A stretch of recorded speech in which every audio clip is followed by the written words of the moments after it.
Test 1, 2, 3, 4, 5, 6, 7, 8.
Good morning. I'm Chairman Michael McCall of the Foreign Affairs Committee.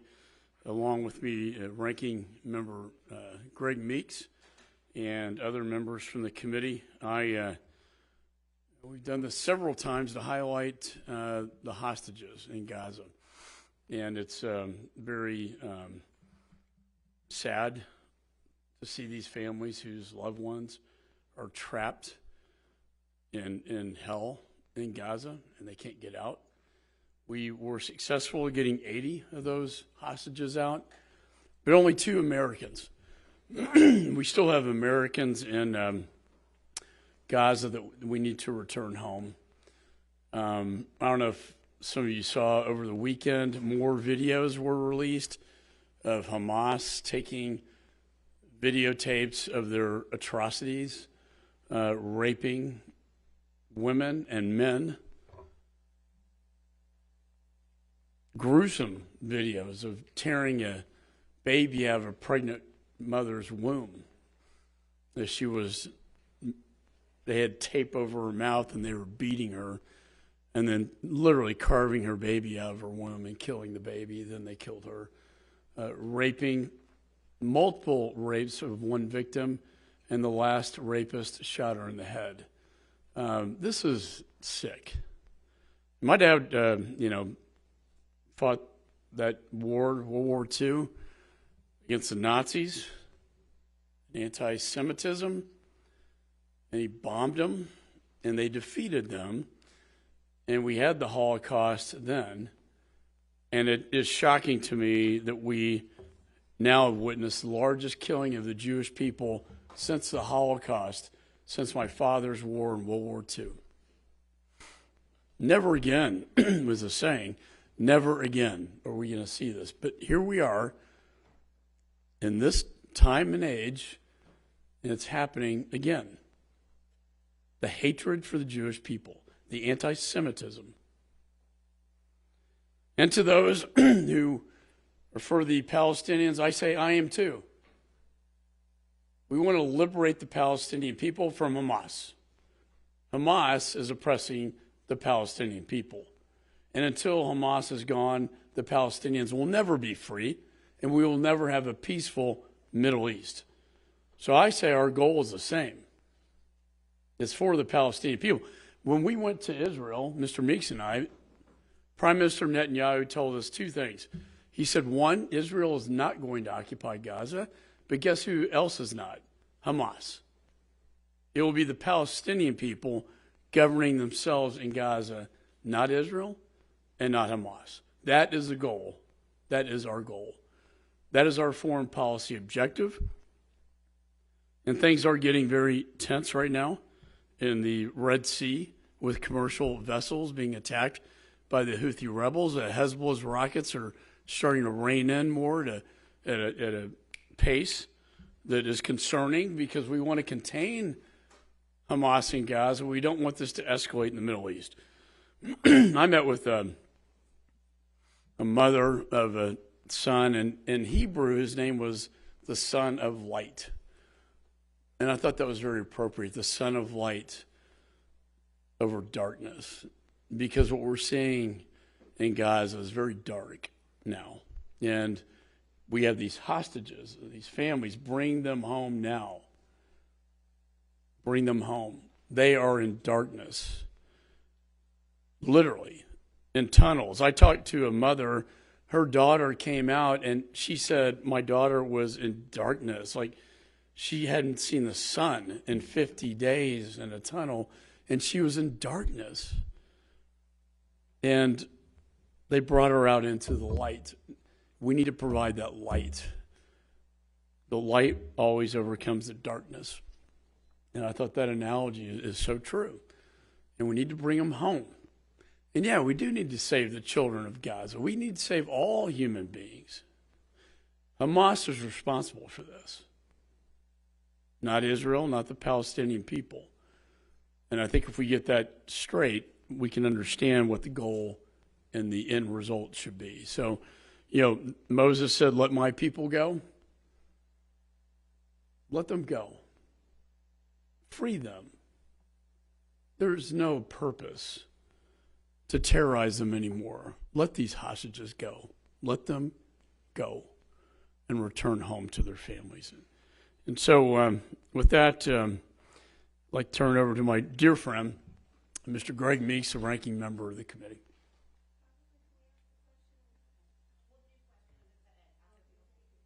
Thank you, Mr. Chairman.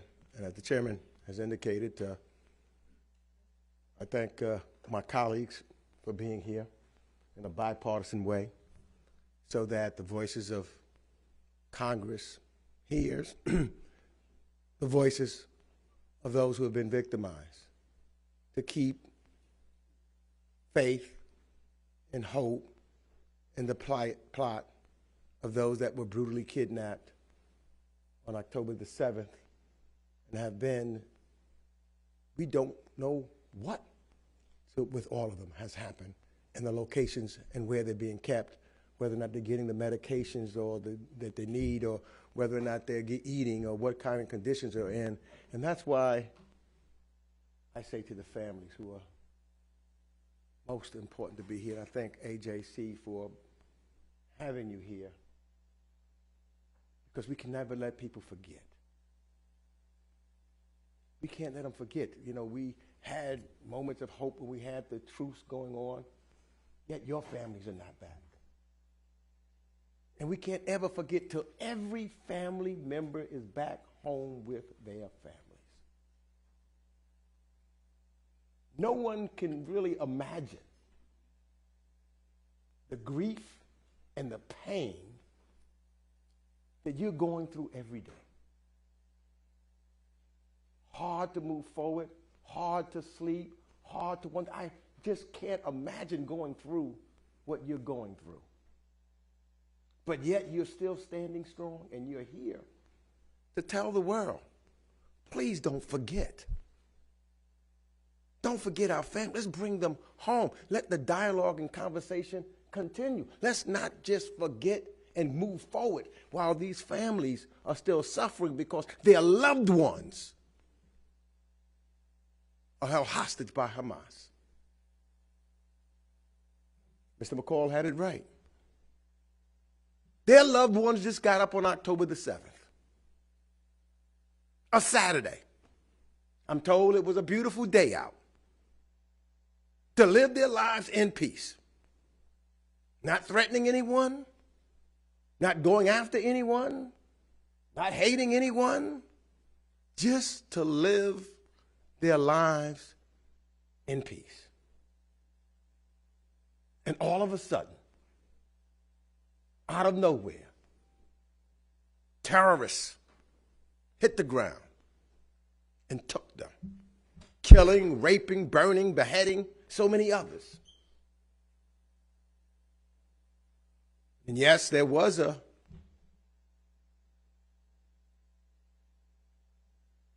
peace, a ceasefire agreement on October the 6th. That ceasefire agreement was broken on October the 7th by Hamas.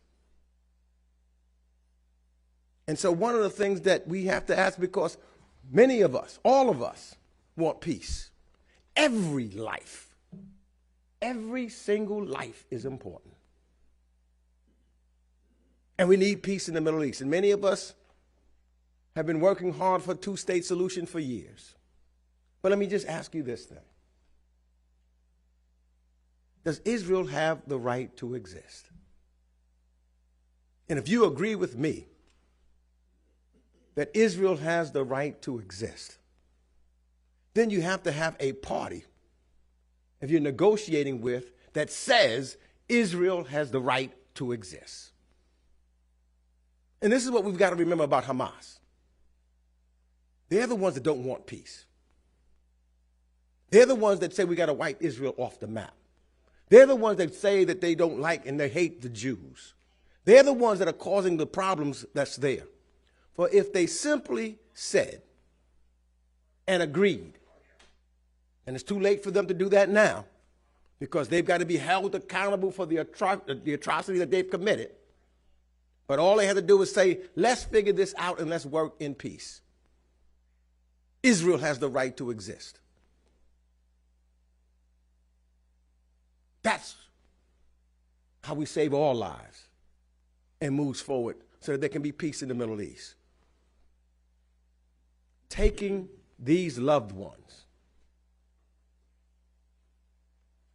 is not the way to peace in the Middle East. Holding them is not the way to peace in the Middle East. That's not the way to get peace. That's not the way to live side by side.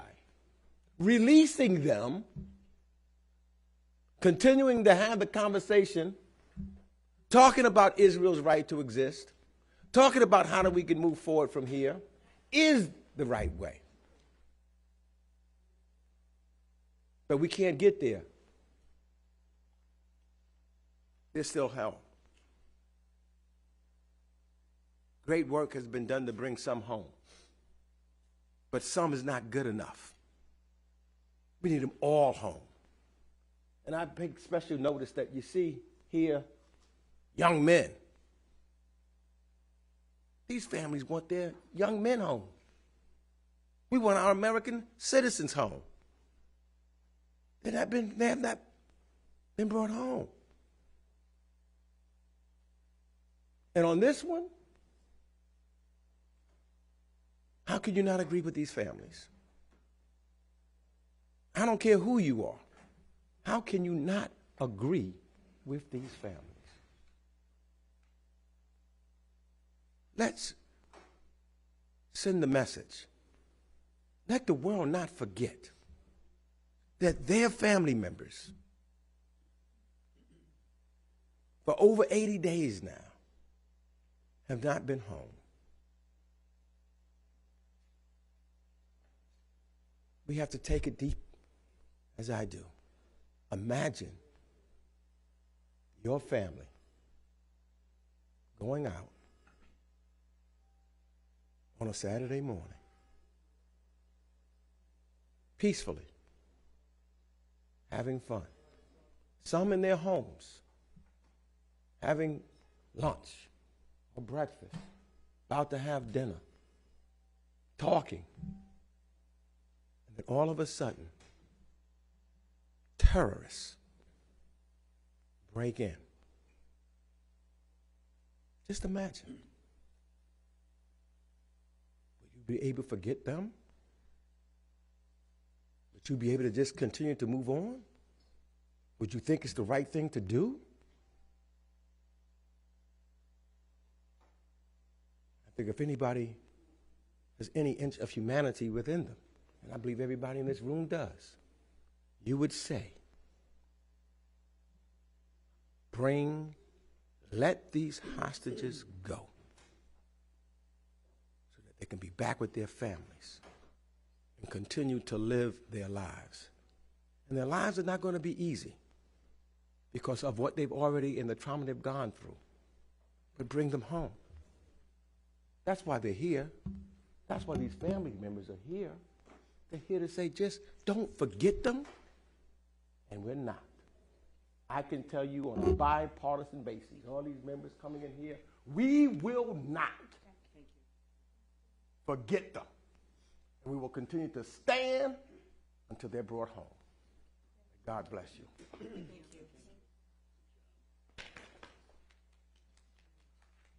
I always admire my partner, my friend Greg, who speaks from the heart. And he's right. We will not forget ever until they come home. 2 days from now is December 7th. It'll be 2 months since the horrific attack. It will also be Pearl Harbor Day, when the United States was attacked without warning, just like your loved ones were attacked without warning on October the 7th. We need to bring them home. We need to bring them home now. So we want to hear from the families, family members. And Jillian Kay would like to speak about her stepson, Sagi. Sagi, yeah. Yeah, Thank you. please. Thanks so much. Thank you. Hello, everyone. This is Sagi's father, who just came in, Jonathan. I do just want to thank Congressman. Thank you for your incredibly strong, supportive words, and the American administration has been amazing for us. Sagi is a dual American-Israeli citizen, so he is one of the American hostages that is still in Gaza. And you have to forgive me if I stumble a little bit. My heart breaks every day, and talking about this every day is a new, thank you, sweetheart, is a new sort of impossibility telling the story, but we'll tell the story again. So Sagi is 35 years old. He is the father of two beautiful little girls who are 2 and 6. And my daughter-in-law, Avital, is due with their 3rd little girl this week. Sagi and his wife and their children, my stepdaughter and her husband and their children, and of course my husband, lived on kibbutz Nir Oz. And I say lived because the kibbutz doesn't exist anymore. I'm sure you've read the news. Over a quarter of the hostages and the people who were murdered on October 7th were from our kibbutz. And many, many of them are still there. And just this past week, we got horrible news as it dribbled in that 4 different people were dead that we hoped were still alive in Gaza, but were dead. Either their bodies were discovered in Gaza because they had already been killed and taken there, or they died in captivity. So it's been a hard week for us. So a little bit more about Sagi, because I only have a few minutes and I want Jonathan to be able to speak. So on October 7th, that morning, Sagi was on the kibbutz. He woke up very early because that was his way. He was a builder and a tinkerer. He had a love of old buses, actually, and he had done something amazing with his wife. They had created a traveling grocery store out of an old bus that they had taken to some communities that were food deserts. And they really were committed to that mission, and Sagi was getting up to go and start to work on the next bus. And it was early in the morning, about 6:30, and he was the first person probably to see the terrorists as they were starting to break into the kibbutz. He ran onto a rooftop. He looked and saw that that was going on, and he alerted everyone on the text chain that there were terrorists in the kibbutz and they should go into their safe rooms and lock the door. He ran back to his house. He put Avital and his daughters in the safe room. He rigged the door so that it would lock, because I don't know if it's a fact that many people understand about the safe rooms, so-called. These rooms were created to protect people from rockets, not from terrorists, not from someone coming in to the house, but from rockets. So they don't lock, because to have them locked from the inside is dangerous if there's a hit and something happens. So there was no way to actually be safe in your safe room if someone was coming into your house. So he rigged the door, and he went back outside to fight with us, to do what he could for the kibbutz. And we don't really know, because we really have no eyewitness accounts. And the last time anyone heard from him was at 9:30 in the morning on that morning. We have no word of anything. We know nothing about where he is or how he is. And I'll just say, you know, I'm a stepmother, but I'm a mother. And as the hostages are coming back, and we are all hearing about the conditions that children and women and old people and injured people are living in, it's unfathomable. I don't think any of us sleep anymore. Do you want to say a few words? Yeah, just a couple of words. First of all, thank you. Thank you so much. It's a sight for sore eyes. I flew in, got here about an hour ago from a remote site in Israel where my kibbutz has been relocated, or the community has been relocated, because the actual community no longer exists, as Gillian said. And so it's a sight for sore eyes to see a bipartisan group of Congress people after this journey and after the last 60 days. Sagi is one young man of approximately 130 hostages who are still being held. As Gillian mentioned, every day, every moment counts. We know that many of the hostages are injured. We know that they're not receiving proper medical help. We know that the Red Cross has not been allowed into Gaza in order to visit with the hostages. Sagi, like any other young man, wants to see his family grow. He's a builder, he's a creator, and the world will be a much better place with him continuing to create and build for the Jewish and non-Jewish communities in Israel and our neighbors. Thank you for all of your help, and with God's help, all of these 130 will be home soon. Thank you so much. Thank you. I was in the kibbutz Kfar Aza a year ago, and I met the families. I went to this daycare center with these children. They were very happy, although they've been terrorized by rockets on a weekly basis from Gaza, from Hamas, but they were happy. So why do you choose to live here? Well, my family's always lived here. My family's always lived here. It was really sad the morning of October the 7th to get the phone call that entire kibbutz had been massacred. Everyone I met was killed, including the children at the daycare center, in the most grotesque manner, burning them alive, beheading them, and they're all gone. And as you said, your kibbutz, it's gone. It's absolutely gone. This is a reality of terrorism. This is what Hamas does. So next, we want to hear from Dalia Polina Kusner, who's going to speak about her brother-in-law, actually two of them, Eitan Horan and Yair Horan as well.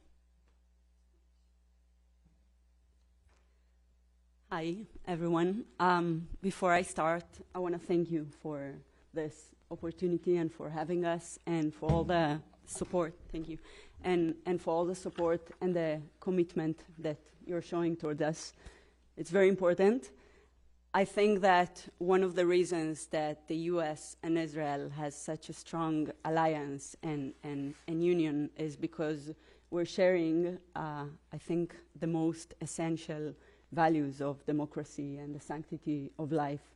And unfortunately, you were speaking about the light and the darkness. And unfortunately, this is not something that all the world, these are not values that the rest of the world shares. So I think we should be strengthening and focusing on that.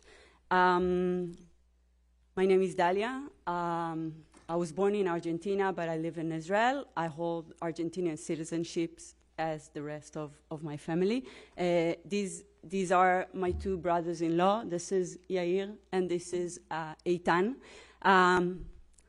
It's not me, the person who should have been standing here today in front of you, but my husband, Amos. But since October 7th, he's just lying in bed and heartbroken and defeated and devastated because both his siblings are not here. And there's not much he can do.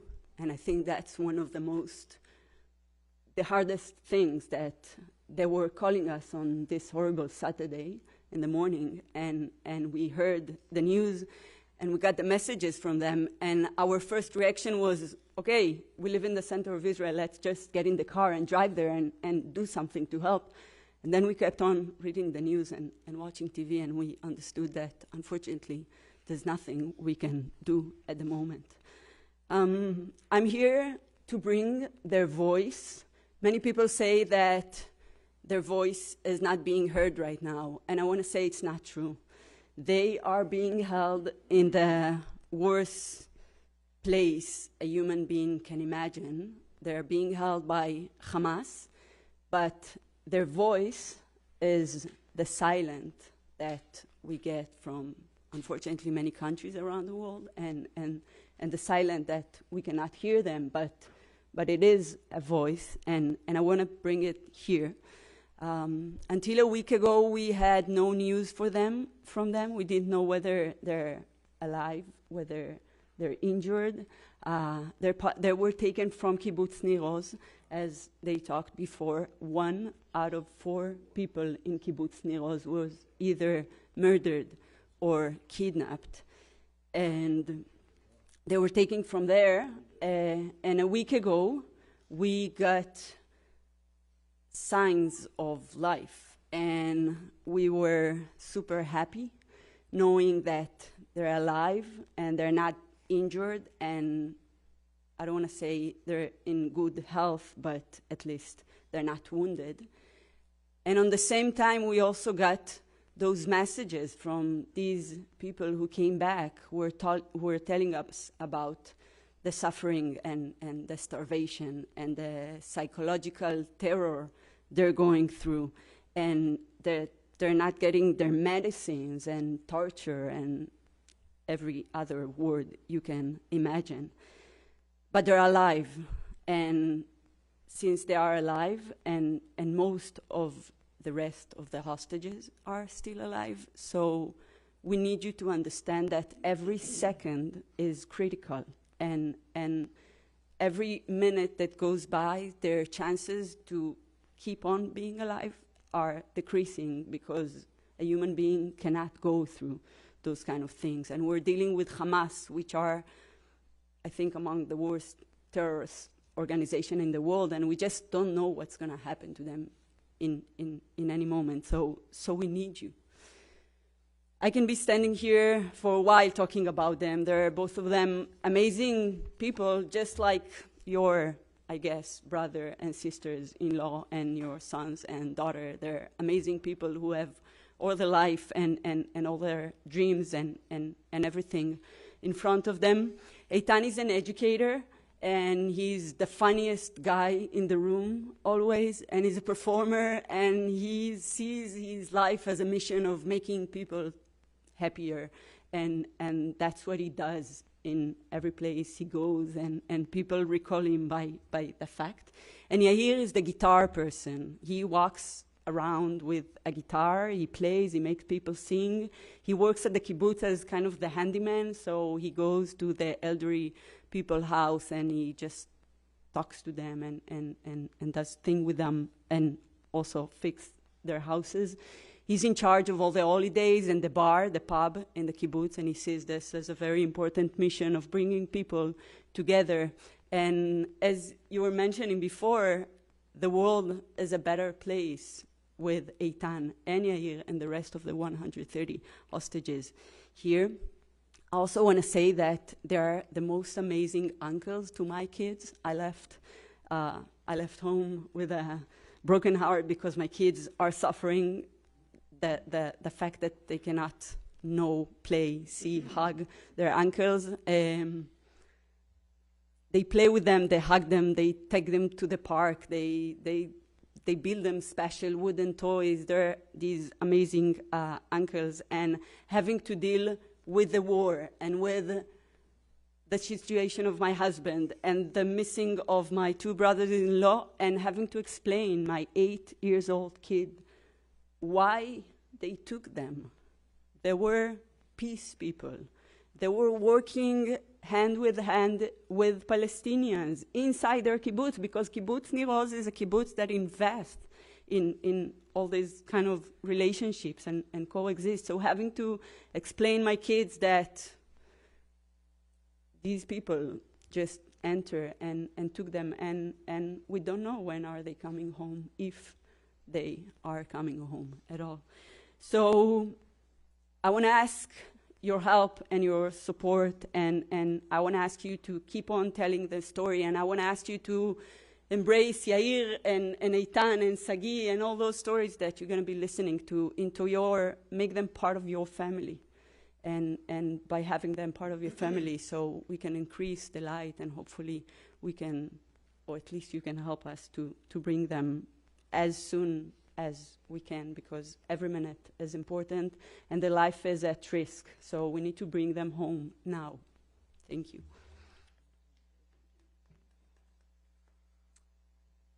Thank you, Dahlia. Next, we have Moshe Lavi to speak about her brother-in-law, Omri Moran. Thank you for all the representatives who are here, and I know the majority of representatives are with us all the time, advocating for our loved ones. My name is Moshe. I'm a proud Israeli. I'm a proud Sephardic Mizrahi Jew, Middle Eastern, proud Middle Eastern, who seeks only peace in my part of the world.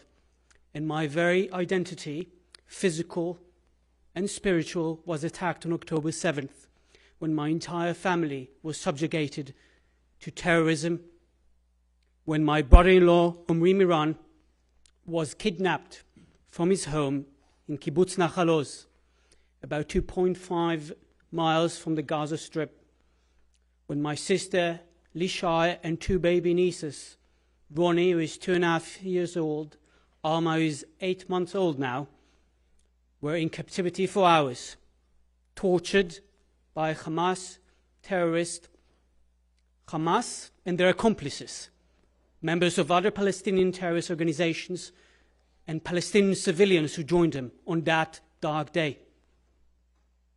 They were tortured for hours, abused, saw their community burned, saw their neighbors being executed. They were grouped within other families and eventually separated when Omri was taken alongside Tzachi Dan and Natalie and Judith Ranan from Nachal Oz. Few others were taken that day. Some were already released, but Omri is still there. I speak here on his behalf because Omri is still in a tunnel, underground, subjugated to additional torture, mental and physical torture, as described by hostages who were released. As of last week, he was alive, but that was for a specific timestamp. More than a week has passed, and we all know that every second in captivity is eternity. Every second in captivity risks Omri's life and the life of all the hostages who remained in the Gaza Strip, subjugated by Hamas and their accomplices. I want to thank the American Congress, the American people, for being with us every day. And I want to say one thing, that this is a humanitarian issue, irrespective of one's political disposition, whether you demonstrate for one side or another, for one cause or another, always attach to it one thing: the release of the hostages, because they're above politics. They have a humanitarian plea, it's our humanitarian plea. So I take this opportunity to speak to those who are not always with us, but should be with us as families of hostages, with us in the plea of in the name of humanitarian, name of humanity and justice. Omri is 46 years old. He's a man, but he's also an amazing son to his father Danny, a loving husband to his wife Lishai, and a devoted father to his two daughters, Ronnie and Alma. He's a psychotherapist, healing other people through his work. He's a gardener in Kibbutz Nachal Oz, healing people through the work of nature. He's a spiritual man connected to the hills, the fields of the northwestern Negev, and also where he grew up in the north of Israel. He loves sports. Only last week, a friend of him went to Anfield in Liverpool, saying that a red is being held hostage. And what happened there? That his friend was taken out of the stadium for merely saying that Omri Moran is held hostage by Hamas in the Gaza Strip. Omri loves Maccabi Tel Aviv in football and basketball. His favorite author is Haruki Murakami. He has all the books. He had all the books in his library. Why I say had, because the library was destroyed on October 7th alongside his house. It was ransacked, ravaged. And I want Omri back. I want my brother-in-law back, and I call on everyone. I call my own government, the Israeli government, to do everything they can to return the hostages above any other mission. And I call the American government to put all the pressure on the international community to do all they can to return the hostages. And I call Hamas sponsors and funders, regimes like Qatar, Iran, Russia, and others, to do all they can to make sure the hostages are taken out of the equation, because they shouldn't be there. Omri should not be there. And I call the international community, international organizations, the United Nations, which is apathetic to our misery, and the ICRC, which I believe is less apathetic, but has no power to do what they're supposed to do in this conflict, and is visiting the hostages and ensuring they receive medical care. So that's what I call for them to do. And I call for you to keep pressuring, irrespective of your political disposition, keep pressuring for this issue, for us, human beings. We're all fellow human beings, members of humanity. We're all Homo sapiens, irrespective of where we come from. Please, let Omri go. Let all the hostages go. Bring them home. Thank you. Thank you so much, and I think we can all agree on bring them home. Bring them home now. Next we have Inbal Zak to speak about his cousin, Tal Shaham.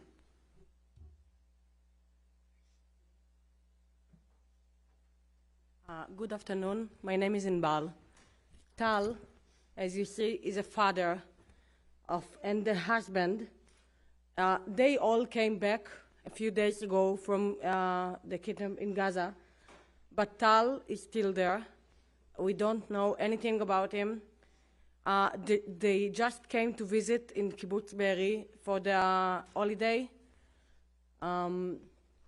They just came to visit, and they all kidnapped from Be'eri. Adi, his wife, Naveh, Yael, Shoshan, the grandmother, they all taken by the window because they couldn't open the door of the shelter, of the safe room. A few days ago, Yael asked me when I came to visit her in the hospital, when I can play with Daddy. And I say, I don't know, but actually I don't know if he's still alive, because when they took him, they put him in the trunk of the car, and he asked from the Hamas to bring him to the front row. He said, I can't breathe, I don't have air, and you know what? We don't know anything. I just want to say part of the deal with the Hamas was that they're not separating families. So they separated family, but not only my family. All of my friends here, they have, they are someone, brother, sister, husband, friend. Just imagine that it was your family, and it could happen to you, not only to us in Israel. It could happen every place now. So they are not only my family and my friend's family. This is your family as well, and we're asking you to take care of them and to bring them back home immediately now. Thank you.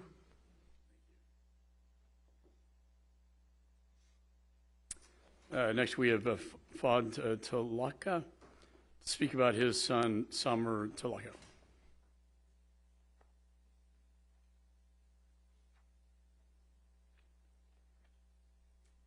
أول شيء قبل ما أبدأ في أي شيء أود أن أشكر كل أعضاء الكونغرس. He says before he'd like to start with anything, he wants to thank all the members of Congress who are in attendance.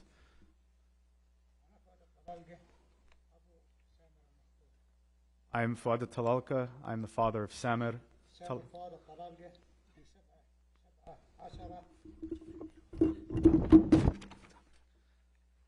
14 كان فيه الشغل بيشتغل في كيبوتز نير عام الفقاسة.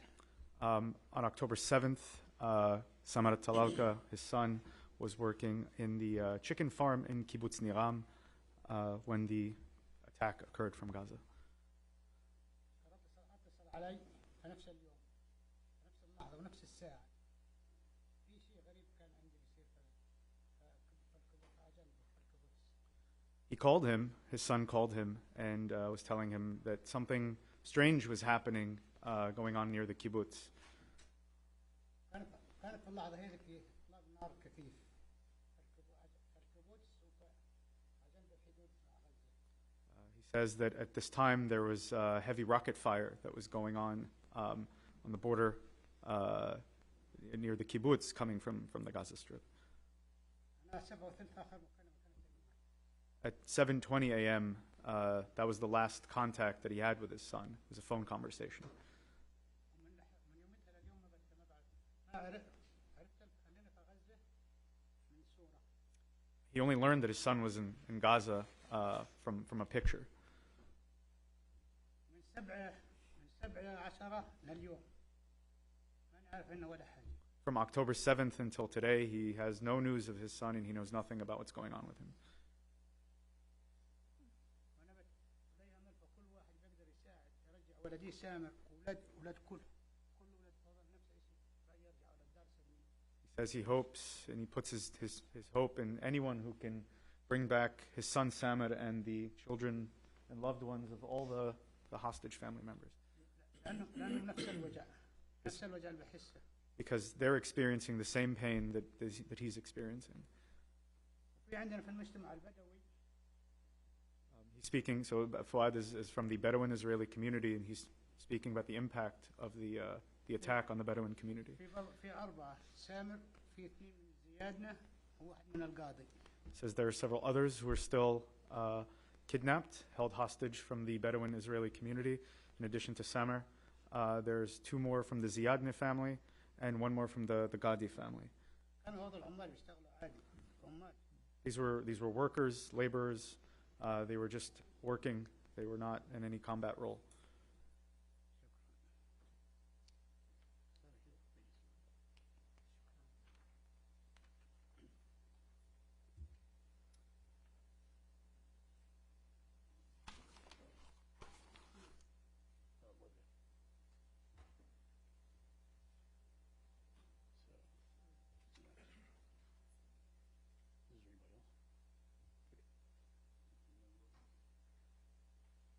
I want to thank the families for being here and for your powerful testimony about your loved ones. We'll do everything we can within our power to bring them home, and especially the American citizens.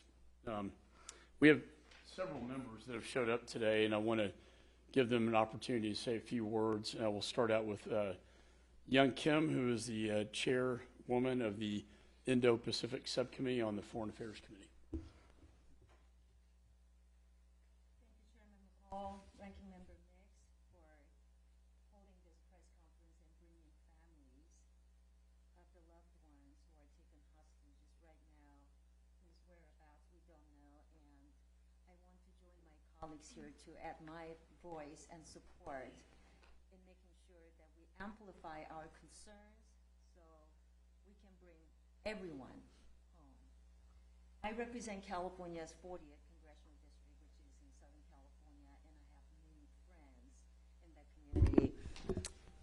who have come to talk to me. And one thing is very clear. There is not one person, whether you are from Israel, whether you're a Jewish American, whether you're a Korean American like me, doesn't matter what your background and family, whether you have friends, relatives there or not, we are all affected. So I'm honored to be here with my colleagues, AJC, and the brave family members and individuals who are held hostage by Hamas. So I want to thank you for being here, for your bravery, and for speaking out and telling us about your family story. I just want you to know we're here to be with you, and we're going to make sure that we do everything we can to support every family members until we see them. And I just want you to know that I also sent an unequivocal voice in condemning Hamas atrocities at the highest levels. That's why I led a letter with 87 colleagues to, this is a bipartisan letter we sent to UN Women for their failure to condemn Hamas' barbaric October 7 attacks, including the heinous, premeditated sexual violence against women and their one-sided approach to this. So we have a lot of family members, young men and women, people of all ages. But this effort to bring everybody home, we cannot find a solution if we would not work together, which is why I'm here to join my colleagues, and I'm very, very thankful for our leaders for putting this together. So thank you. We're with you. We say also we passed our bipartisan resolution condemning Hamas and in support of the state of Israel, and it had more co-sponsors than ever in the history of the Congress, which is a strong message that we told the Prime Minister when we were in Israel that America does stand behind Israel. And our next speaker actually was with me in Israel, Ms. Madeline Dean, a member of the Foreign Affairs Committee. I thank the chairman and the ranking member, but mostly I thank the families. Thank you for sharing your stories, your unimaginable pain, and I hope that you know that we stand with you. We will not be silenced. We will not forget. And every one of us, I think we can say, believes that task number one is the return of all the hostages. It must be hostages first. It is staggering to us that the International Red Cross has had such limited ability to understand where and how the hostages are. We all know of the inhumanity of October 7th and the horrific attack by Hamas, the utter inhumanity of it. And I agree with the family members here that this is about our common humanity. Nothing should separate us from that cause, our common humanity. These families have not just suffered, and I'd say just in a very strange way, the taking of their brothers-in-law, their cousins, their sons, their daughters. They've suffered horrific trauma, the brutal attack, the loss of so many of your community members, the loss of children. And so I'll be brief to just say, let's never forget, and let's demand of the world. It is not just the U.S. that will call upon this. The world must call upon the end of the hostages being held. 136 hostages, I believe, remain in Gaza, 119 men, 17 women and children, 10 hostages 75 and older, among them 8 Americans, including all of the beautiful people you just spoke about. We had the opportunity to travel with this committee, and we spoke to the Prime Minister, to the Minister of Defense, of course, and our ambassador, to say, bring the hostages home. It is a question of valuing and lifting up our common humanity. Bring them home now. Thank you. Common humanity. Thank you so much. Next, a member of the Foreign Affairs Committee, Mr. Darrell Issa. Thank you, Mr. Chairman. Mr. Meeks, thank you. One of the advantages of serving a long time here and being old enough is that you can focus today's hostages on the hostages of 1979. This is not the first time that Iran has used proxies to take hostages and to flaunt them to the rest of the world. Let there be no doubt, we know who is responsible for funding Hamas, who is responsible for funding Hezbollah, who is responsible for the periodic but systematic taking of hostages that have gone on since the 1970s. I'm going to speak, perhaps, Tom, you spoke as a Sephardic Jew. I speak as someone whose ancestors are from that region, where for hundreds and hundreds of years we coexisted, we lived in a region in peace, because the people behind the scenes wanted that peace. I'm not speaking well of the Ottoman that my grandfather left but I am speaking to the peace that existed, that would exist today, to the people whose loved ones would be back home with them, if not for Iran pulling the trigger with their proxies in order to shell Israel and to take hostages.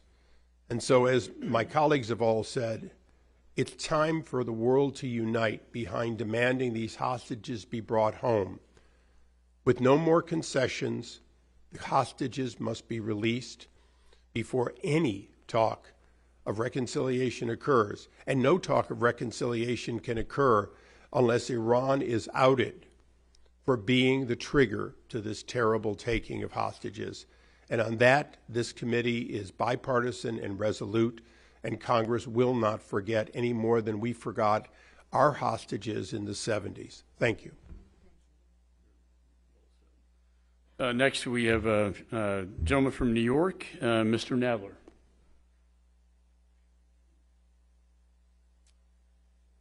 Thank you, Chairman McQuell, Ranking Member Meeks, for calling this assemblage. America will never forget December 7th, 1941, and the world must never forget October 7th, 2023. Hostages were seized, and that's a war crime. Of course, attacking civilians, killing them, raping them, beheading babies are all war crimes. Hamas has done this before. If not stopped, we'll do it again. The hostages must be freed. There is no way to free them except by negotiation, as was done for the hostages who were released, or by overrunning Hamas and freeing them, as may have to be done now. That's why when I hear calls for a ceasefire from some of our friends who do not understand, they say ceasefire, people getting killed, people get killed in wars. But that's Hamas's fault for starting the war, for continuing the war. And a ceasefire would simply say, leave the hostages where they are. And that's unacceptable. So we demand the release of the hostages as a precondition for any peace that may occur. We pray for the release of the hostages. We will do everything in our power to secure it so that they may return to their families as quickly as possible. And to the families of the hostages, I say, be strong, of good faith, chazak v'yamatz. Next, we have a member of the Foreign Affairs team that went to Israel, Mr. Max Miller, who's one of two Jewish Republicans in our conference. Max. Thank you, Chairman. I came here today to speak to you all. I didn't come to speak to them. So I'm going to address my remarks to you. Know you have someone, and you have a bipartisan delegation that care about you. Know you have someone in me, and I'll speak for myself, that is Jewish, that is an American, that's a Marine, and yeah, I'm a Republican and just wanted to. And that's okay. But know that we care. Know that I care. Know that your loss and your pain is my loss. I lost 2/3 of my family at Auschwitz. Before we went to Israel, they had that Palestinian protest. And I sat there with the chairman and the ranking member, and I looked at him and I said, is this what my family felt like in Bialystok, Poland before they were ripped out of their homes? Never again means never again. And when I mean that, I mean that. And we will continue to stand up for the hostages. We will continue to stand up for Israel and any Jew, whether they're in Israel or all across this world. And I have made it my mission in Congress to stand up for our people so that you're not scared, okay? Because we have been scared our entire lives. I'm not scared anymore. Do you want to know why? Because I'm standing with my brothers and sisters in front of me, and that's what you are. And we are a team, and we are a family, and there's a reason why Jews always persevere, right? There is. Let's talk about the lighter note, because we always stick together as a family. And the quicker we all realize that we're not enemies and we're all Jews with one single fight ahead to eliminate Hamas and anti-Semitism from the world, we will be a better place, and Hashem knows it. Am Yisrael Chai.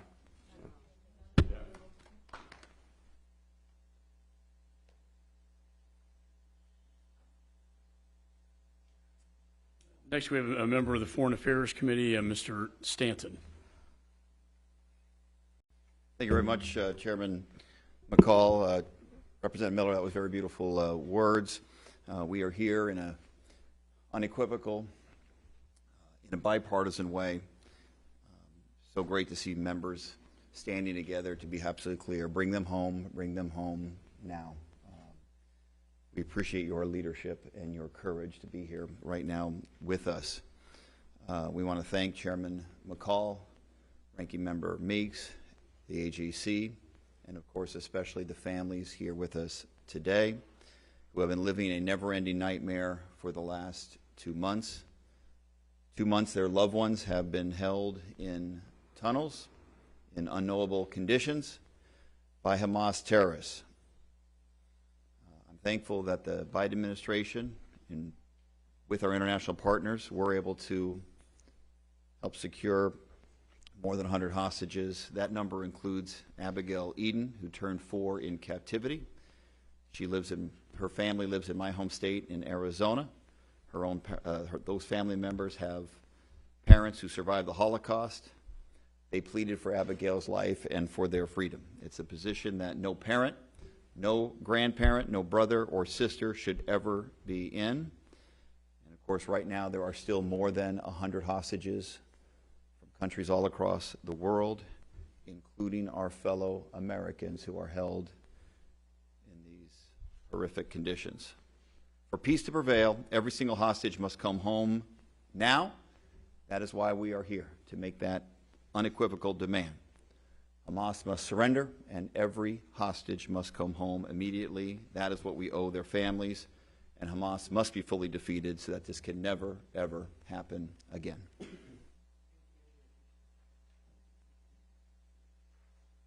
Next, we have a leader of the Jewish community in the Congress, Representative Josh Gottheimer. Thank you, Mr. Chairman and Ranking Member. And I just want to say, like Max did, I think the most important thing I heard him just say, which is how I feel, you're not alone. And I can't imagine what it's like for you, and none of us can, right? I mean, we've had our experiences with our families, the Holocaust, and I, met my grandparents who escaped the Shoah, but lost all their brothers and sisters. And what I can't imagine is the hole you must wake up with every day. I can't begin to. But I want you to know that our job is to help fill that hole and to make sure that every day we wake up, like I try to do right now, make it very clear to those who seem to sympathize with Hamas, seem to forget what happened on October 7th, how quickly they forget what happened on October 7th, right? We teach Holocaust education because we make sure that no one ever forgets, and yet we're 2 months away and people are waking up forgetting about the atrocities on that day, not just to Americans, but to so many people. And the fact that people remain hostage now, including many Americans, including many Israelis, and people from other countries. And so I can't begin to imagine what you feel, but I want to reiterate to you the people who are here and to so many of us in this building who understand that we will not stop fighting until every single hostage is home, including in Alexander in my district in Tenafly, New Jersey. I've talked to their family all the time, and wonderful, such an incredible family, and such strength. The strength you have is, I don't know how you do it, but understand you literally have everybody behind you. Ignore these few voices of naysayers, ignore them, people who don't understand and don't live in the real world. Our world is making sure we get the hostages home, we crush and kill Hamas, we deliver humanitarian aid, we do the right thing, but every picture of every person comes home with their family. And so know that we won't stop until that happens. Thank you very much. God bless.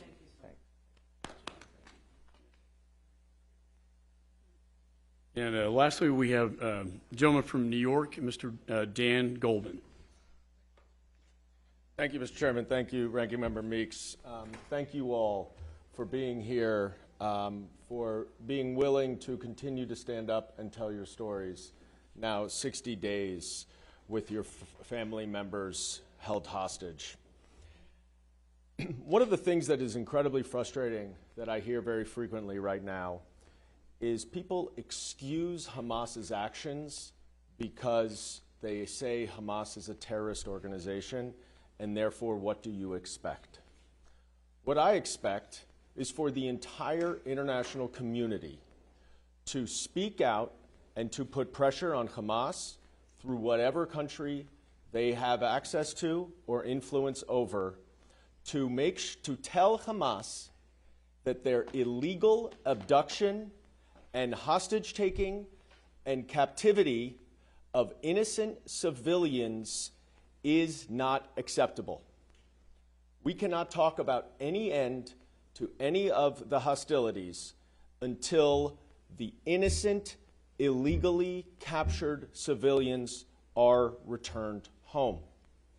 And what we are now learning, as some of them, thankfully, have been released, is that the conditions that they are in are horrific. They are not getting daily medication that many need to survive. The State Department has now announced that it believes that part of the reason that Hamas ended the ceasefire is because they would not turn over hostages for fear of what they would say about what has happened to them in captivity. And finally, I will add an additional note, which is not nearly sufficient for the families here, nor is it sufficient for any of us, but is still urgently necessary. Hamas is also violating international law by preventing the International Red Cross from getting access to the hostages, to check on them, to provide medication, to ensure that their medical health is okay. That is not okay. And Qatar and Egypt and Jordan and every single United Nations and every single international organization and country around this world must make it clear that that is not okay and must ensure that the International Red Cross, pursuant to human rights law, gets access to these hostages to ensure that while they are illegally abducted and while Hamas continues to hold them hostage, that they are at least being kept healthy and given their medication and ensured that they are safe. And we will not stop raising this issue until the hostages are brought home, because we cannot let October 7th die, and we cannot let all of these family members remain there for another day. So thank you all for being here, for telling your story, for lifting up all of your family members. I wish it weren't so necessary for you to do it, but unfortunately it is, and so we're very grateful that you're here. Thank you.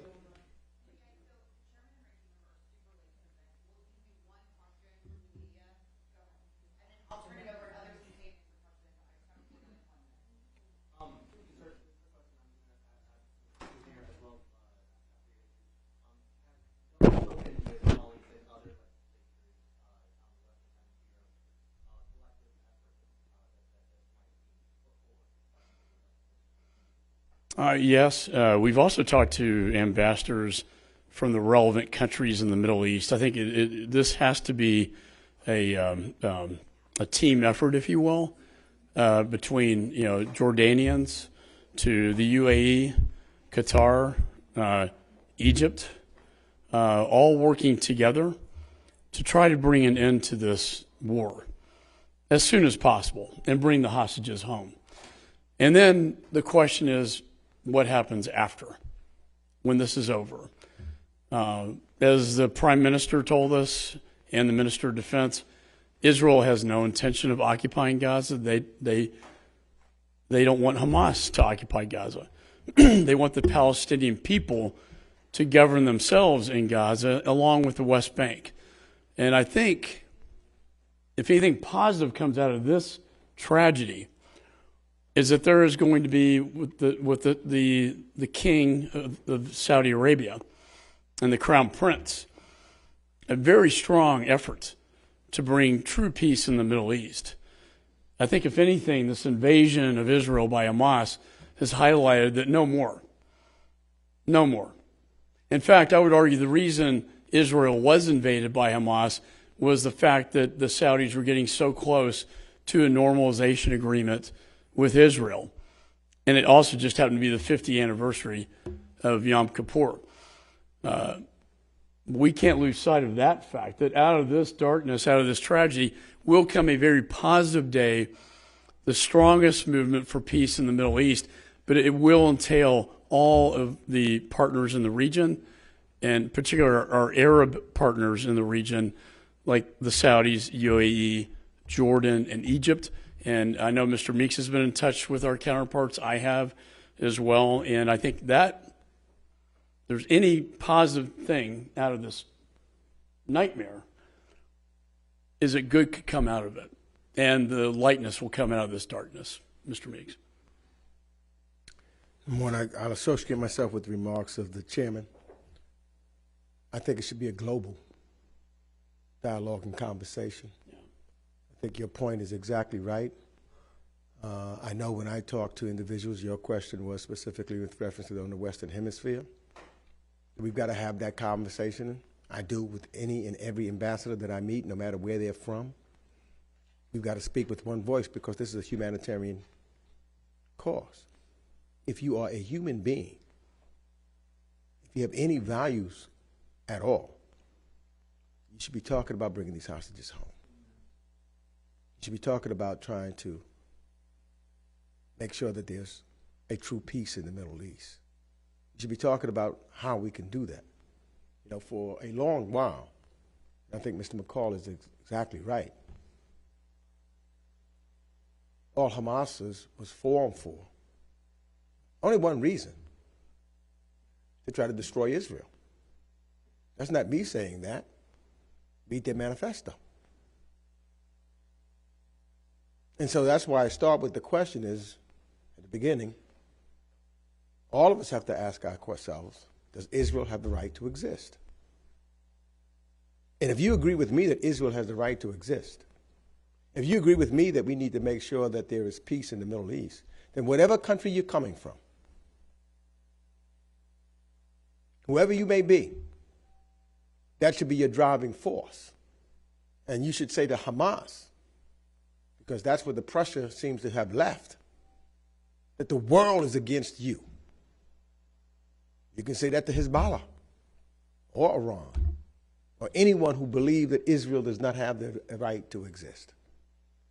And so, yes, we talk to our ambassadors in that regard. I'll just say this, you know, I've been to Israel a number of times.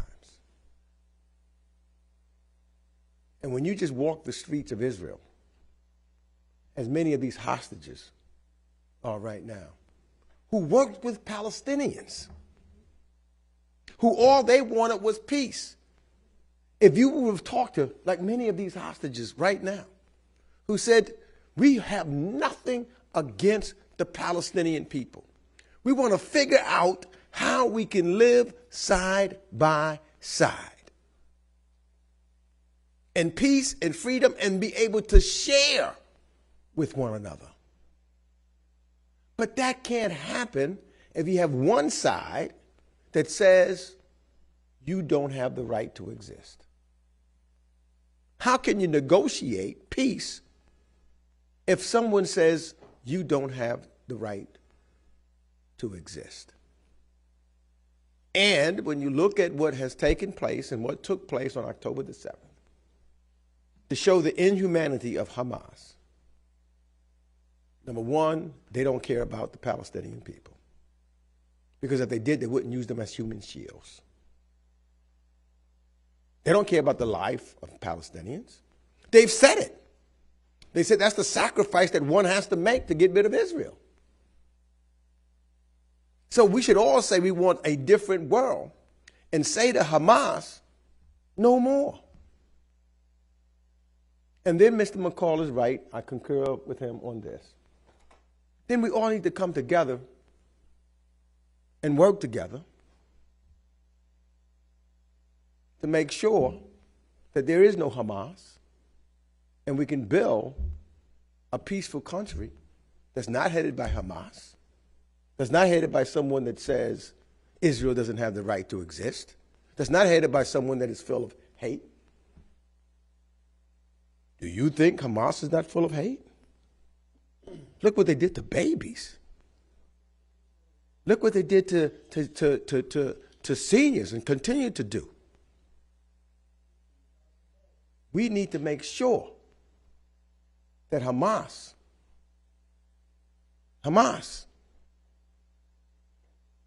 acknowledges the right of Israel to exist. Because if you do that, then you can talk peace. Then you're on the right side. But if you don't do that, if you continue to say that Israel does not have the right to exist, then I say you're on the wrong side of history.